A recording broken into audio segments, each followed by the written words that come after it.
चलो इधर क्या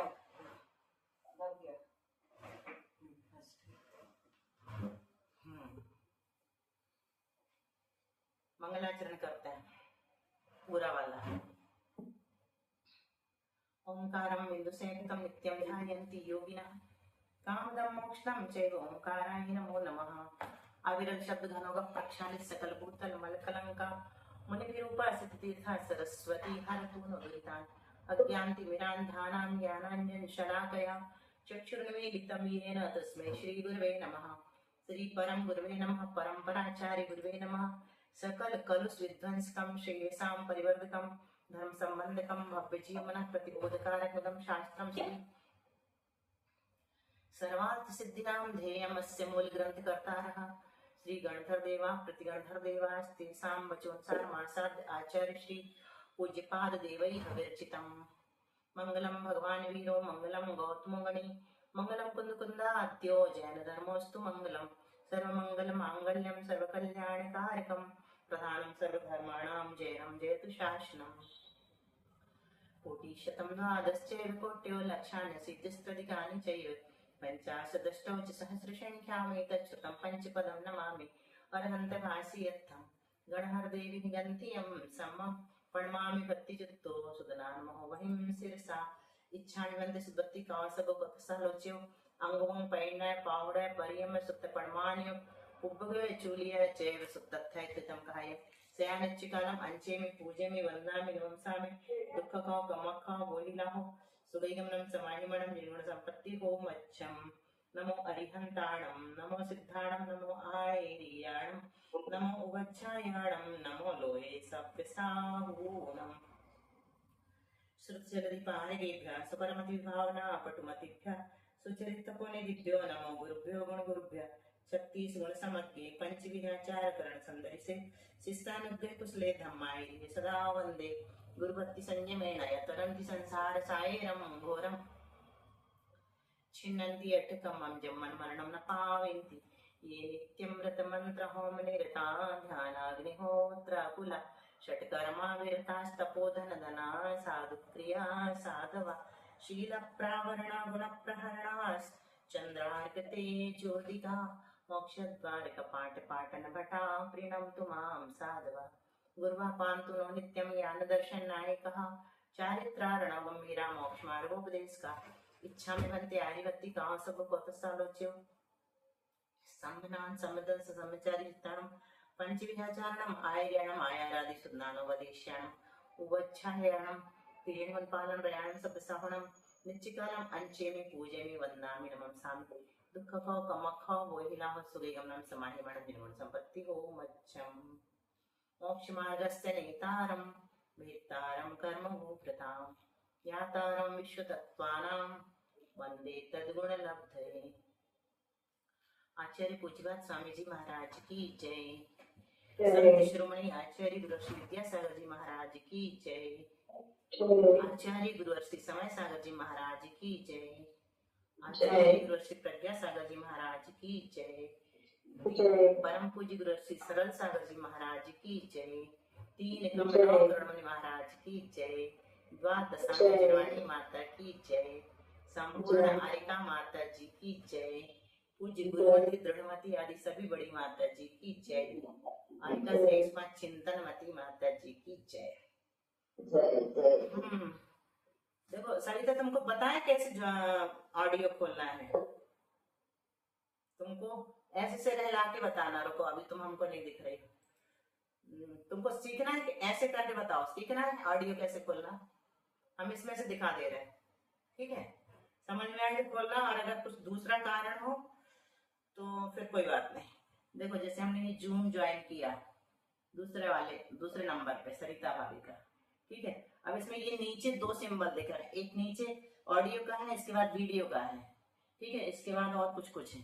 तो अगर अपन वीडियो को छूते हैं तो वीडियो बंद हो जाता है और फिर से छूते हैं तो चालू हो जाता है। और ये बाजू वाला छुएंगे तो अपना ऑडियो बंद हो गया। ठीक है और इसी को छुएंगे तो चालू हो जाएगा। अगर तुमको बोलना हो तो इसको अनम्यूट कर लेना और नहीं बोलना हो तो म्यूट रहने देना। ठीक है सिखा दिए। अभी तुम्हारा वीडियो बंद हो गया है। हाँ बाद में कर लेना आराम से, तुम्हारे निमित्त से, और जिसको नहीं आता होगा उनने भी सीख लिया। ये हमारी 7 प्रतिमाधारी दीदी है सविता। ये सगी बहन है हमारी, बड़े पापा की बेटी, और इतने उपास करती है कि कोई नहीं कर सकता। बहुत बड़ी तपस्विनी है।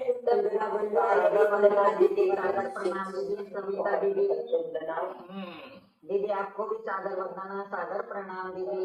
अब हमको ऐसी शुभकामनाएं दो कि हम सविता जैसे उपास कर सकें, तब हम आशीर्वाद देंगे सबको। ठीक है,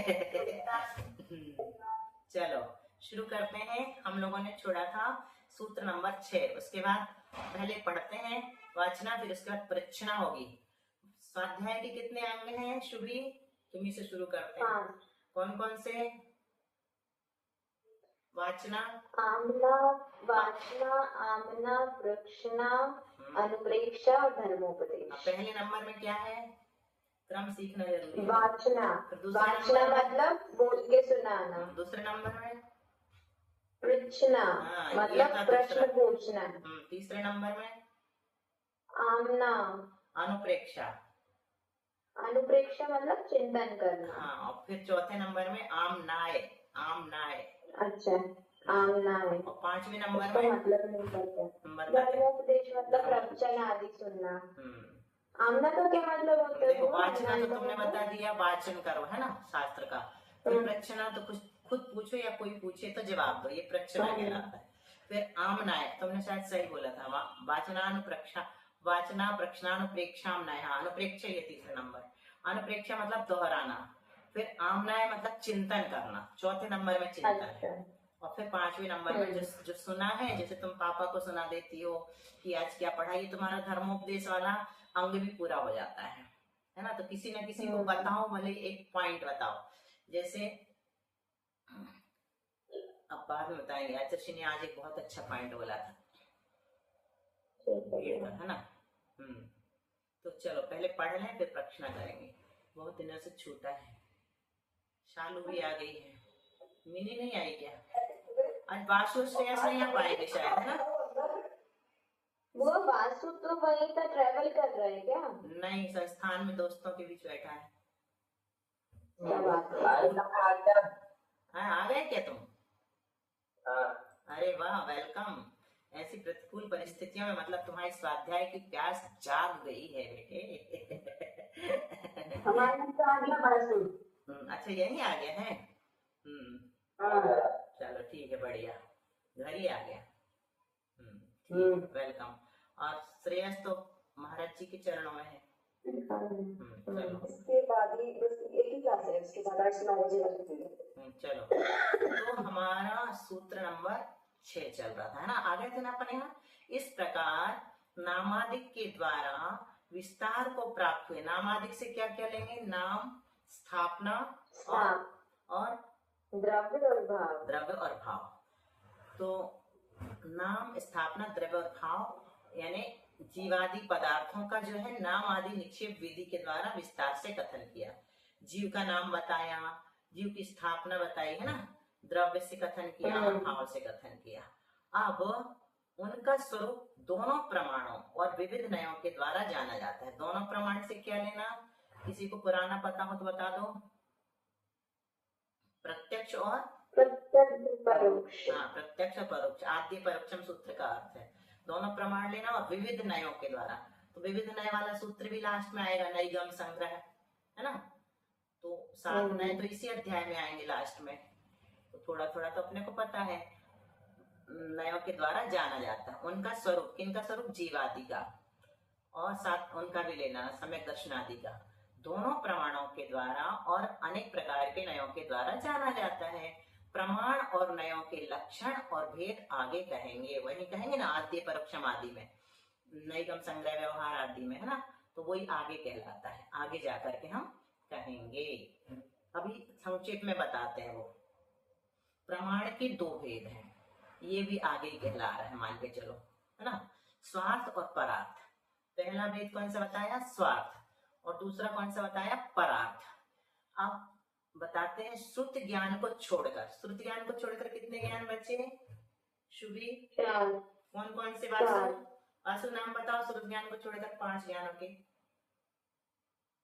मति ज्ञान, अवधि ज्ञान, मनोपर्य ज्ञान और केवल ज्ञान। बहुत अच्छा। तो ये जो 4 ज्ञान है, तो इसमें वैसे तो श्रुत ज्ञान को भी ले लेंगे, लेकिन यहाँ पर क्या कह रहे हैं, श्रुत ज्ञान को छोड़कर शेष सब ज्ञान स्वार्थ प्रमाण है। लेकिन वो ऐसे ढंग से कह रहे हैं कि श्रुत ज्ञान जो है वो स्वार्थ भी है और परार्थ भी है। मतलब क्या हुआ, मतलब क्या हुआ, 5 ज्ञान स्वार्थ हैं और जो श्रुत ज्ञान है वो स्वार्थ भी है और परार्थ भी है। अभी स्वार्थ और परार्थ का अर्थ बता रहे हैं ना।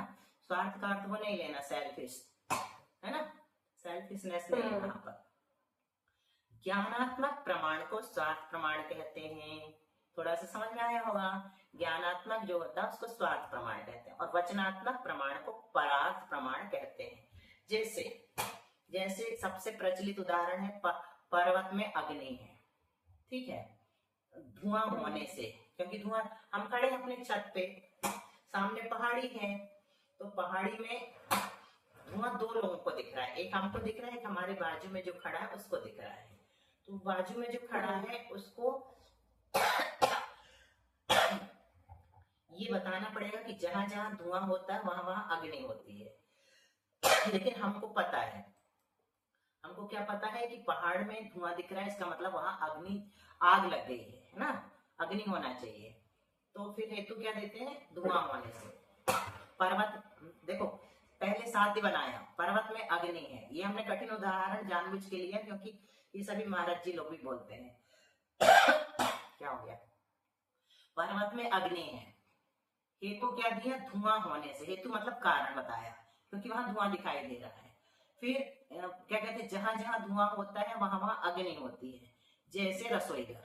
बस इतना, बस तुमको हमेशा के लिए सबको समझना है, 4 पॉइंट। ये उदाहरण शास्त्रों में सैकड़ों बार आएगा, है ना। इस पर्वत में अग्नि है, धुआं होने से। क्यों? क्योंकि जहां जहां धुआं होता है वहां वहां अग्नि अवश्य होती है। लेकिन इसका उल्टा कर दो, जहां जहां अग्नि होती है वहां वहां धुआं होता है, तो क्या ये सही है? नहीं, क्योंकि अपनी गैस में उदाहरण प्रमाण मिल जाता है, अग्नि तो जल रही है लेकिन धुआं नहीं है। तो जहां जहां अग्नि, और भगवान के 16 स्वप्न में एक अग्नि वाला स्वप्न है, कौन सा है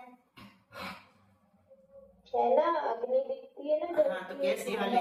निर्धूम अग्नि। हाँ, निर्धूम, है ना, निर्धूम। तो वहां पर भी प्रमाण मिल गया कि धुआं के बगैर अग्नि तो हो सकती है, लेकिन धुआं जो है वो अग्नि के बगैर नहीं हो सकता।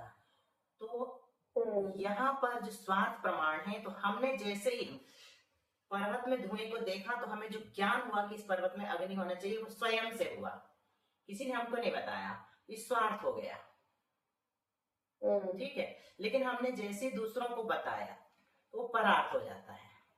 जैसे हम अभी आपको बता रहे हैं तो श्रुत ज्ञान से बता रहे हैं, लेकिन आप जो सुन रहे हो ना, वो कौन सा ज्ञान है? नहीं, 5 ज्ञानों में से हम जो बता रहे हैं वो श्रुत ज्ञान है, ठीक है, हमने ये बोला। तो आप लोग जो सुन रहे हैं वो कौन सा ज्ञान है, श्रुत ज्ञान है कि मति ज्ञान है? मति ज्ञान है, मति ज्ञान। सुनो, अभी कर्णेंद्रिय का विषय नहीं, सुनो, कर्ण इंद्रिय से जो सुन रहा है, सिर्फ 5 इंद्रिय मन की सहायता से जो होता है उसको क्या कहते हैं? मति ज्ञान कहते हैं। और श्रुत ज्ञान किसे कहते हैं? जो मति ज्ञान पूर्वक होता है उसको श्रुत ज्ञान कहते हैं। तो अभी आप कर्ण इंद्रिय के माध्यम से सुन रहे हैं, इसलिए पहले तो आपका ज्ञान मति ज्ञान है। फिर जब आपने उसके अर्थ को ग्रहण किया और उसके बारे में जो भी सोचा, उस पॉइंट के बारे में, स्वार्थ के बारे में, जैसे स्वार्थ शब्द सुना, स्वार्थ के अर्थ को जाना, फिर स्वार्थ प्रमाण के बारे में कुछ भी सोचोगे वो सब श्रुत ज्ञान आपका बन जाएगा। मतलब उसके बारे में विशेष चिंतन करना श्रुत ज्ञान कहलाता है। मति ज्ञान से भिन्न ज्ञान है अपन। हाँ, मति ज्ञान से जाने हुए पदार्थ के विषय में चिंतन करना, भिन्न नहीं, वही पदार्थ रहता है, उसी पदार्थ के बारे में विशेष चिंतन को श्रुत ज्ञान कहते हैं। तो चलो, अब यहाँ पर 2 भेद बताए। दीदी प्रणाम करती, दीदी प्रणाम करती। इसको ऐसा समझे क्या कि यह ग्रंथ है, बस ये होगा मति ज्ञान। फिर ये जैसे रय अनुसार है, प्रवचन सार है, ये श्रुत ज्ञान नहीं, ये सब नहीं लगेगा, नहीं, ये सब आप अवग्रह ईहा में जा रही हो, वो अभी नहीं लेना है ना, वो अवग्रह ईहा वगैरह में अपने को हटाना पड़ेगा, ठीक है। अभी सिर्फ इतना ही समझो कि हमारा जो ज्ञान का विषय मात्र बनता है, जैसे ये मोबाइल है, हमने इसको जाना अपने आप से कि मोबाइल है, क्योंकि हमें पता है मोबाइल ऐसा होता है, तो ये स्वार्थ प्रमाण है ना। प्रमाण तो है क्योंकि मोबाइल को हमने सही रूप में जाना, लेकिन स्वयं से जाना। फिर ऐसा रखा हुआ था, अचानक किसी ने पूछा कि ये क्या है, तो अपन ने उसको बताया कि मोबाइल है, उसके हिसाब से परार्थ हो गया, क्योंकि हमने दूसरे को बताया, वचनात्मक हो गया। जब तक हम बोलते नहीं तब तक वो स्वार्थ रहता है, और जैसे ही हम वचनों में लाते हैं वो परार्थ हो जाता है। सिंपल है ना मेघा, समझ में आया? स्वार्थ किसे कहते हैं? हाँ, वो जो हम स्वयं जान लेते हैं वो स्वार्थ है, हम्म, और जो हम किसी की सहायता से जानते हैं वो है परार्थ। नहीं, जो दूसरे को बताते हैं वो परार्थ, जो किसी की सहायता से जानते हैं वो तो पहले मति ज्ञान बनता है, फिर उसके विषय में चिंतन करते हैं तब श्रुत ज्ञान बनता है, फिर श्रुत ज्ञान जो है परार्थ बनेगा, है ना। श्रुत विकल्प बनेगा। तो यहाँ पर जैसे हम किसी को कुछ भी बताते हैं जो जाना हुआ, वो परार्थ कहला जाता है। दूसरे के लिए, पर यानी दूसरे के लिए, अर्थ यानी लिए, प्रयोजन, है ना। तो ऐसा समझना। अब बोलो शुभी, स्वार्थ और परार्थ बस। स्वार्थ जो हम स्वयं से जानते हैं और मति ज्ञान के साथ होता है, और परार्थ जो हम किसी को बोल करके बताते हैं वो परार्थ। ठीक है। अब इसमें इतने समझने का कुछ नहीं है। प्रमाण के दो भेद बताए यहाँ पर, स्वार्थ और परार्थ, और बाकी के पांचों ज्ञान जो है वो भी प्रमाण के भेद हैं। मति ज्ञान, श्रुति ज्ञान, अवधि ज्ञान, माने परे ज्ञान। अच्छा, दूसरा अर्थ क्या किया है? प्रमाण किसे कहते हैं ये पता है तुम लोगों को? नए प्रमाण बोलो वासु। जो फिर जो अपन प्रवचन आदि करते हैं तो वो परार्थ क्या नहीं वो आएगा? सब परार्थ में आएगा, और जिस समय श्रोता सुन रहे हैं वो मति ज्ञान पूर्वक उनका श्रुत ज्ञान बनेगा।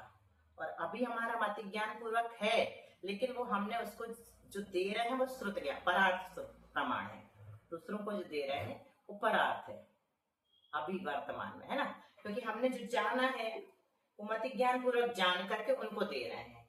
जब देने लगते हैं तो परार्थ हो जाता है, और जब वो जानते हैं तो उनका मति ज्ञान बन गया, और उसके विषय में जैसे वो सोचना शुरू करेंगे, चिंतन करना शुरू करेंगे, तो उनका क्या हो जाएगा? श्रुत ज्ञान हो जाएगा। फिर वो जब बोलेंगे तो उनका परार्थ हो जाएगा, दूसरे को बताएंगे तो। मतलब ये बदलता रहता है। जिस समय हम जानते हैं स्वार्थ, हमारा स्वयं से ज्ञान हुआ। जैसे हमने बताया, हम ही ने एक व्यक्ति के बारे में दोनों लगा लो, जैसे हमने जाना ये घड़ा है, स्वार्थ ज्ञान हुआ। फिर घड़ा ऐसा होता है, किसी दूसरे को बताया गोलक होता है, कम्बु ग्रीवाकार होता है, वगैरह वगैरह, तो ये परार्थ हो गया। फिर जिसने जहाँ सुना है पहले तो उसका मति ज्ञान बनेगा, फिर जब वो उसके विषय में सोचेगा तो श्रुत ज्ञान बन जाएगा।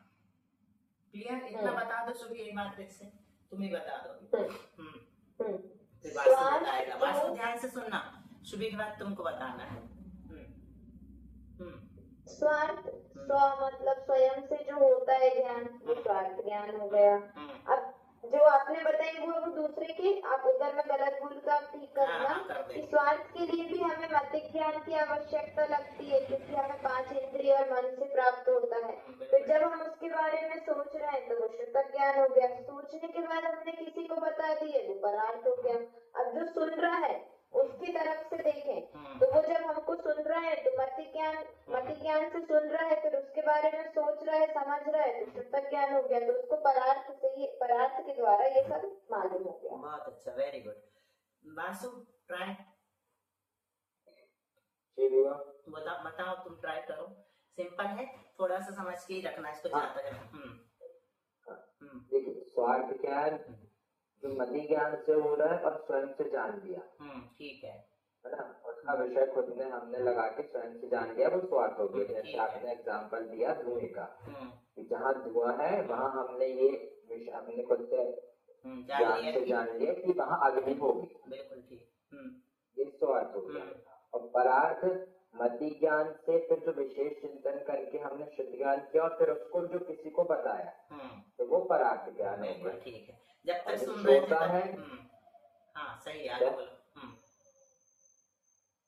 बोल तो दिया। जो श्रोता है, जो सुन रहे हैं, तो वो उनके लिए तब मति ज्ञान है, और फिर उस पर जो वो चिंतन करेंगे वो शुद्ध ज्ञान हो जाएगा। ठीक, उसी विषय में विशेष जब वो किसी को, हाँ, और फिर वो अगर किसी को बताएंगे तो वो उनके लिए परार्थ हो जाएगा। बिल्कुल बिल्कुल, वेरी गुड। ये कठिन विषय भी तुम लोगों ने समझ लिया, सविता दीदी को भी समझ में आ गया, भले वो नहीं बोल रही है ना। चलो बच्चे लोग बहुत अच्छे से पढ़ रहे हैं। कितने अच्छे से बताते हैं ना, ये खुशी की बात है। इनके भेद जो हैं वो नए हैं। इनके जो भेद हैं, किसके भेद हैं? स्वार्थ प्रमाण के, परार्थ प्रमाण के जो भेद हैं वो नए हैं। तो हमने देखा प्रमाण और नए दो चीज। तो प्रमाण जो है ना वो अनेकांत स्वरूप है, और नए जो है ना वो स्याद्वाद स्वरूप है। तो अनेकांत स्वरूप मतलब तो आप जानते हो, है ना, अनेकांत रूप से जो प्राप्त होता है उसको प्रमाण कहते हैं। नए स्याद्वाद रूप कैसे हैं? मतलब हम प्रमाण के बारे में भी बताएंगे ना तो नए के माध्यम से बताएंगे। प्रमाण को भी हमें अगर बताने, नए का मतलब होता है कथन करना, किसी भी चीज का कथन करना, एक कथन की शैली, वक्ता की जो विवक्षा होती है, वक्तुर विवक्षा नया। तो यहाँ पर प्रमाण और नए में ये समझना अभी सिर्फ इतना कि प्रमाण अनेकांतात्मक है और नए स्याद्वाद रूप है। और प्रमाण की परिभाषा ऐसे करते हैं, हिताहित प्राप्ति परिहास समर्थम ही प्रमाण। जो हित की प्राप्ति कराए और अहित का परिहार कराने में समर्थ हो उसको प्रमाण कहते हैं। मतलब सुख को प्रदान करे और दुख का निवारण करे उसको प्रमाण कहते हैं। देखो अब तुम सोच रहे होंगे कि प्रमाण से कैसे हित की प्राप्ति होती है और अहित का परिहार होता है। तो तत्वार्थ सूत्र में प्रमाण की परिभाषा जो दी है वो किसको पता है? एक शब्द में दी है, एक सूत्र है प्रमाणम के साथ। प्रमाणम उसके बाद आया है। बस जब भी दूसरा कोई बोलने लगे तो एक स्वयं चुप हो जाएगा, 1 by 1 बोलना है ना। सही बोला, जिसने भी बोला सम्यक ज्ञानम प्रमाणम, सही है। तो सम्यक ज्ञान किसे कहते हैं? अब ये प्रश्न उठा। तो संशय से, विपर्यय से और अनध्यवसाय से रहित होता है उसे सम्यक ज्ञान कहते हैं। ये आप लोगों ने पढ़ लिया ना, संशय, विपर्यय और अनध्यवसाय। वासु बताएगा, शुभी को तो अच्छे से याद है। वासु बता दो। अच्छा तुम संशय बताओ, शुभी विपर्यय बताएगी और मेघा अनध्यवसाय बताएगी, ठीक है। संशय किसी ने कोई बात का उस पर शंका करना, नहीं ये वाला नहीं बताया। शुभी सुधार दो तुम। संशय धुंधलापन, मतलब सुन के छोड़ दिया। नहीं ये भी नहीं। मेघा याद है क्या? सीनियर में से किसी नहीं हुआ। सीनियर में से किसी को ऐसे ही तो था, संशय की कुछ है ऐसे। हाँ तो क्या था उदाहरण बताओ क्या था। शैली भी आ जा रही है हमारी कुंडलपुर से। रस्सी पड़ी है उसको साफ समझ लेना। और ये तो विपरीत बता दिया तुमने पारुल। अब कुछ याद आया शुभी? बता के देखो दीदी। बता दो आप भी, चलो बताओ दीदी। रस्सी है, साफ है, संशय होना। चलो पारुल ने सुधार दिया। रस्सी है कि सांप है? दुविधा, दुविधा मतलब उभय कोटि संस्पर्शी संशया, दोनों पक्षों का जो स्पर्श करता है। एक ही कर लिया कि नहीं सांप ही है, विपरीत ज्ञान हो गया। और कुछ है तो अनध्यवसाय। रस्सी है कि सांप है, रस्सी है कि सांप है, गाड़ी आगे बढ़ाऊं कि नहीं, इसी संशय में रात भर गाड़ी रोका रहा, न सांप हिला न वो हिला। फिर क्या हुआ? सवेरे जब उजाला हुआ तो देखा कि सांप नहीं था, रस्सी थी, तब वो हिला और आगे बढ़ा। तो इसको कहते हैं संशय। संशय मतलब दोनों पक्ष उसको सही लगते हैं, नहीं रस्सी हो सकती है, नहीं सांप हो सकता है, नहीं रस्सी हो सकती है, नहीं सांप हो सकता है, दोनों पक्षों को वो छूता है तब संशय कहलाता है, ठीक है। और विपरीत एक पक्ष को ग्रहण कर लेना, नहीं सांप ही है तो रास्ते ही बदल दिया, नहीं रस्सी ही है तो उसी के ऊपर से कुछ चल के निकल गया। विपरीत एक कोटि का ज्ञान कर लेना विपर्यय। और कुछ है ये नहीं पता कि सांप है कि रस्सी है, तो ये अनध्यवसाय। मतलब हमें जानने की जरूरत ही नहीं कि रात्रि भोजन छोड़ने से कुछ होता है कि नहीं, कुछ है ये नियम कहलाता है, त्याग कहलाता है, मुझे नहीं पता क्या है, क्यों करते हैं, है ना। इतनी तो लाइट जलती है, खा लेने में क्या अर्ज है। वो जमाना था जब लाइट वाइट नहीं थी, तब दिन में खाना अच्छा था। अब लाइट में इतनी सारे में प्रकाश में खाने में क्या अर्ज है, ये सब भी नहीं सोचेगा वो। बस एक रात्रि भोजन त्याग नियम होता है, कुछ है मुझे नहीं पता क्यों है ना। अपन लोग तो सब वो कर लेते हैं। तो अब ये तीन दोषों से जो रहित होता है उसे प्रमाण कहते हैं। वो सम्यक ज्ञानम प्रमाणम का अर्थ है। पूछू मैं? हाँ, उभय कोटि को स्पर्श करने वाला संशय, एक कोटि को स्पर्श करने वाला विपरीत, है ना। और कुछ है ऐसा अनध्यवसाय, ये ऐसा ही है ना दीदी, मैं ठीक समझी हूँ ना? दूसरा वाला आपका गलत हो गया। विपरीत एक कोटि को स्पर्श करने वाला, एक कोटि अकेले इस काम नहीं चलेगा। विपरीत एक कोटि को, हाँ विपरीत एक कोटि को स्पर्श करेगा, संशय 2 कोटि को यानी उभय कोटि को स्पर्श करेगा, और अनध्यवसाय से कुछ है, बस इतना ही। चलो अब बताओ वासु। प्रणाम दीदी, प्रणाम। अब वासु बता रहा है। जी बोल। संशय में वो इसमें रहेगा कि ये भी है वो भी है, जैसे रस्सी भी हो सकती है, सांप भी हो सकता है, जैसे अभी वो विजया आंटी ने बताया कि दोनों कोटि को स्पर्श करेगा। ठीक है। अब विपर्य, और फिर विपर्य में कि कुछ एक ही मान लेगा, जैसे कि यही है, यही है, रस्सी है तो रस्सी मान लिया, ये नहीं सोच रहा कि सांप भी हो सकता है, रस्सी ही मान लिया या सांप ही मान लिया। एक कोटि को स्पर्श कर रहा है, और अनध्यवसाय में बस सिर्फ कुछ है ऐसा जानता है, कुछ लेना देना नहीं, क्या है ना ऐसा। लेना देना। चलो अब प्रमाण का एक और परिभाषा बताई।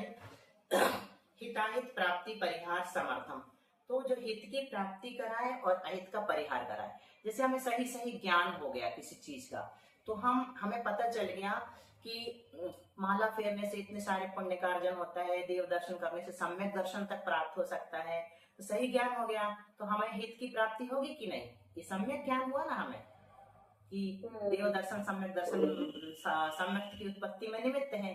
हमने देव दर्शन का नियम ले लिया तो हमें हित की प्राप्ति हो गई, और अहित का परिहार हो गया। मतलब हमारा जो पाप कर्म का बंध होने वाला था मंदिर नहीं जाने से और धार्मिक क्रियाएं नहीं करने से, वो सब उनसे हम बच गए, तो उसको हम प्रमाण कहते हैं। इस तरह का ज्ञान हो जाना जो हमारे हित की प्राप्ति कराए और अहित का परिहार कराए, उसे प्रमाण कहते हैं, है ना। अथवा जो सुख को देने वाला है और दुख को हरने वाला है वो प्रमाण है। तो ये प्रमाण अपने को समझ में आ गया होगा, है ना, कि इस तरह का प्रमाण होता है। अब नए किसे कहते हैं? तो जो यहाँ पर क्या किया है, अपन ने प्रमाण के भेद तो बता दिया आचार्य ने, है ना, स्वार्थ परार्थ, और इनके भेद नए हैं ऐसा कहा।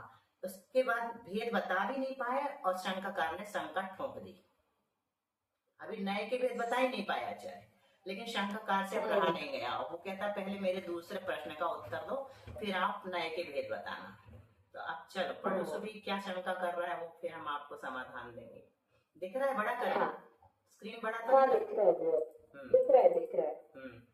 शंका, नए शब्द में थोड़े अक्षर हैं, इसलिए सूत्र में उसे पहले रखना चाहिए। समाधान, यह कोई दोष नहीं, क्योंकि प्रमाण श्रेष्ठ है, अतः उसे पहले रखा है।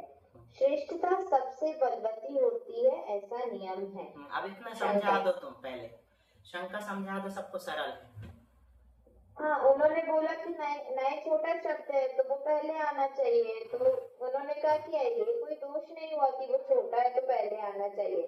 किसी भी चीज में श्रेष्ठता ज्यादा पहले मुख्यता रखती है, और यहाँ पे श्रेष्ठता प्रमाण की है, इसलिए शब्द को पहले रखा है। ऐसी शंका उसने क्यों की? क्योंकि पहले आचार्य बता चुके हैं कि जिसमें थोड़े अक्षर होते हैं, कम अक्षर होते हैं, उसे सूत्र के मतलब व्याकरण के अनुसार ये नियम है कि जो कम अक्षर वाला शब्द होता है उसे पहले रखना चाहिए सूत्र में, और जो ज्यादा अक्षर वाला होता है उसे बाद में रखना चाहिए। अल्पांश तरत्वात् चाहिए, यहाँ पर लिखा होगा देखो, अल्पांश तरत्वात् चाहिए। नए शब्द से अल्पांश तरत्वात् पूर्ण निपाता प्राप्त होती। नए शब्द में थोड़े अक्षर हैं तो व्याकरण के अनुसार उसे सूत्र में पहले रखना चाहिए, क्योंकि व्याकरण ये कहती है कि जिसमें कम अक्षर होते हैं उसे पहले रखा जाता है।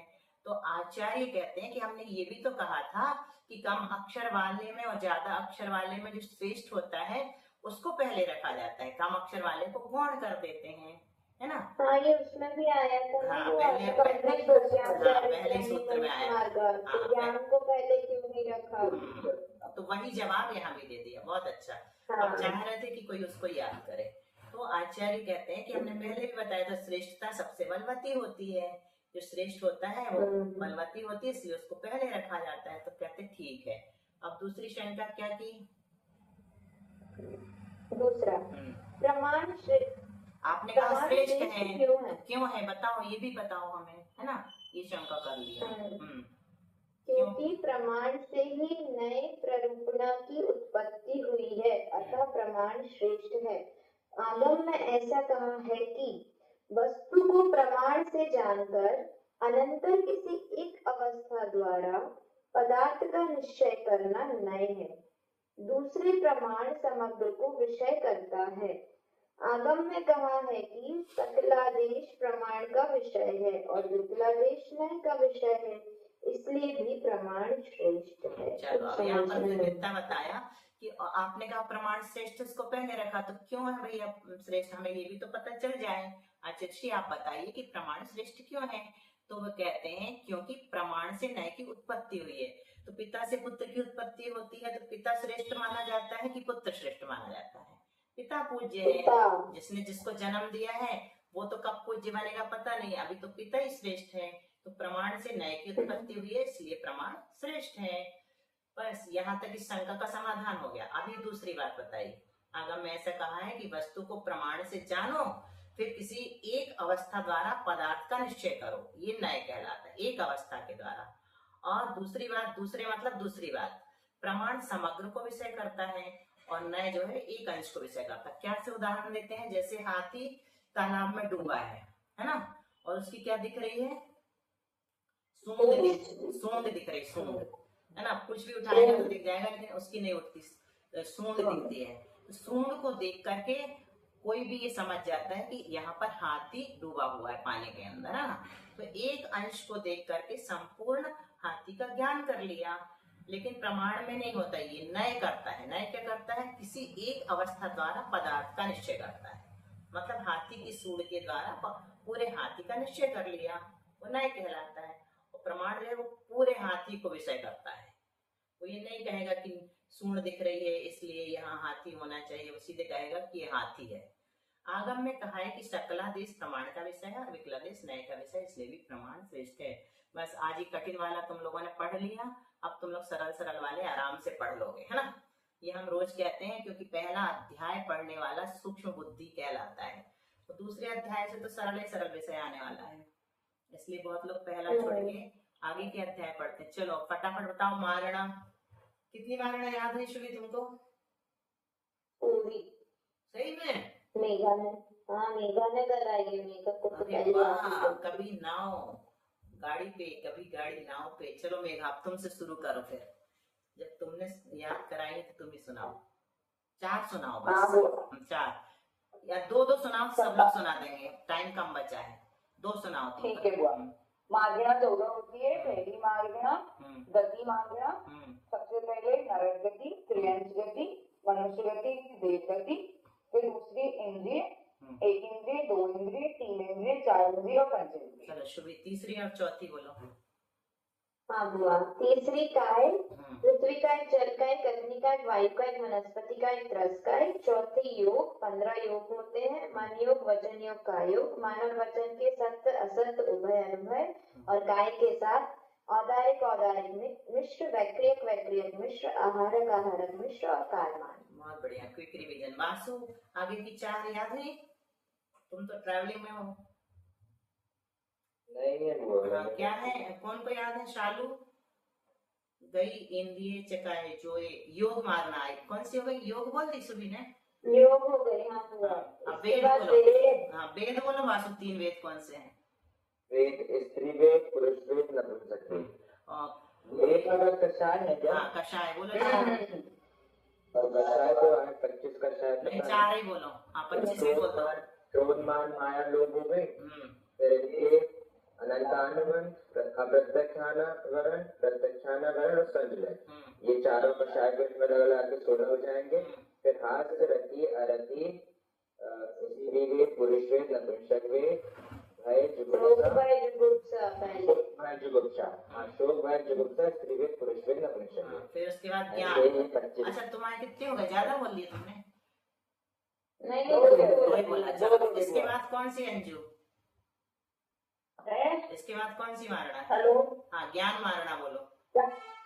ज्ञान, मति ज्ञान, मति ज्ञान, शुद्ध ज्ञान, अवधि ज्ञान, मनपर्य और केवल ज्ञान, कुमति, कुसुत को अवधि। संयम, संयम आ गया। संयम बोलो। संयम है सामायिक छेदोपस्थापना परिहार विशुद्धि सूक्ष्म संपराय यथाख्यात और यथाख्यात चारित्र नहीं हो तो गया। एक मिनट चलो अब आगे बढ़ो, धीरे धीरे नहीं बोलो, जल्दी बोलने वाले चाहिए। और कौन से हैं? यथाख्यात संयम, दो है संयम, संयम, करना चाहिए संयम, असंयम, असंयम। ठीक है चलो, और कौन बोल रहा है बच्चों में? दर्शन मैं बोल रही हूँ। हाँ बोलो। 4 दर्शन चक्षु अचक्षु अवधि और मना पर्याय। सॉरी केवल केवल बोल रही कौन ने बोला? कौन ने बोला? मेघा ने। उसके बाद लेशा, हाँ हुआ लेशा, कृष्ण नील काबोध पीत पद्म शुक्ल 6 और लेशा। शालू नहीं बोल रहे? हाँ फिर उसके लेशा के बाद छुपी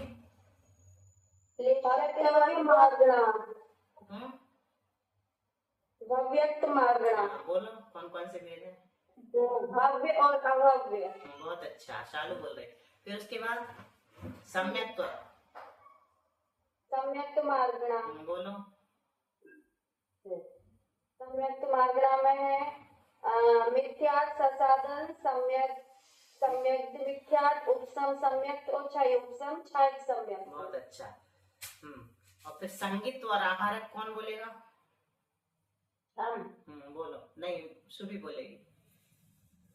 संगीत्व की संज्ञा संगी और आहारक की आहारक और अनाहारक। चलो पूरे 14 मार्गणा के नाम बस कौन फटाफट बोलेगा? Quick revision. मैं बोल रही हूँ। चलो बोल दो। गति, हाँ। गति, इंद्रिय, काय, योग, वेद, कषाय, फिर लेशा, दर्शन, ज्ञान, संयम, फिर दर्शन, लेशा, फिर संगी नहीं भवितव्य, सम्यक्त्व, संगी और आहार। एक शब्द कौन सा गलत बोला शुभी? हाँ वो भा वाला। हाँ बोलो क्या? सुधारो। भव्यत्व है। हाँ बहुत अच्छा। भव्यत्व, संगीत्व। हाँ भव्यत्व, संगीत और आहारक। ठीक है, भव्य सम्यक्त्व, संगीत और आहारक। चलो सब लोगों को रट लेना है, कल बहुत फास्ट बोलना है 14 मार्गणा गुण स्थान जैसे, है ना? आज इतने मिनट दे हैं, half of the minute is left. Okay चलो, जावाणी के ज्ञान से बोल वासु। सोवाणी मस्तक धरूं सदा देतो तो, हे जिनवाणी भारती तो ही जपो ले नरैन। ज्योति समझ गया? जो तेरा शरणा गए सो पावे सके। इसमें तो मिल गया।